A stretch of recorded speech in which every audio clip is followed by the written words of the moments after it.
Pagkagising ko sa umaga, agad kong binuksan ng ilaw at agad ako pumunta sa kusina at para magkape. Wala kaming orasan kaya hindi ko alam kung anong oras na nga yan. Kaya ako'y napatutula pa dyan ay parang napaisip pa kung anong gagawin ko. At saglit nga lang ang pag-iisip ko at ayan, nagbahing pa nga ako. Hindi ko nga alam kung anong amoy yan. Charis. At ayan nga, kumuha agad ako ng baso para magmumog. Dahil hindi ko na nga kaya kung anong merong amoy ng bunga ko. Sa punto, maganda rin pala magising na umaga. Ngayong araw nga lang pala ako gumising na umaga dahil naisip ko marami nga pala akong gagawin. Di totoo yan. Ay maganda nga rin pala pag gumising ka ng umaga, marami kang maririnig ng mga hayop katulad na lang ng ibon. Aray, pakinggan nyo nga ire.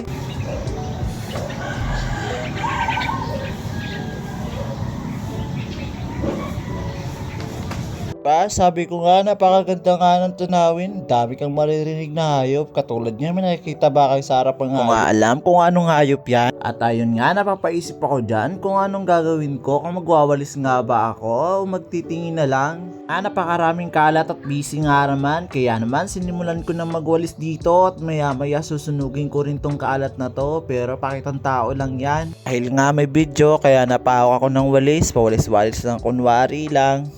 Kaya lang ako nagkaroon ng bakante dahil sa sunod busy na ako tulad na lang ng pagmi-makeup ko.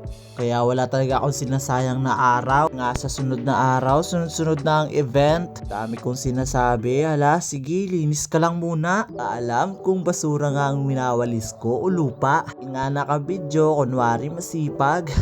Sabi ko maganda magising na umaga, sadyang sisipagin ka nga naman. Isip ko nga kung ano ang gagawin ko dyan, kaya nga naman kinuha ko tong battle na to kay palingas o pang parikhit kung pasibisaya ba. Napatingin nga ako sa nyug na yan kung pwede bang kunin na. Uy Charis, hindi nga pala sa amin yan. Kumuha ako ng pampalingas dyan para masimulan ko na pag-aapoy. Nga pala, pasyensyahan nyo na, masyadong maingay dito sa bahay.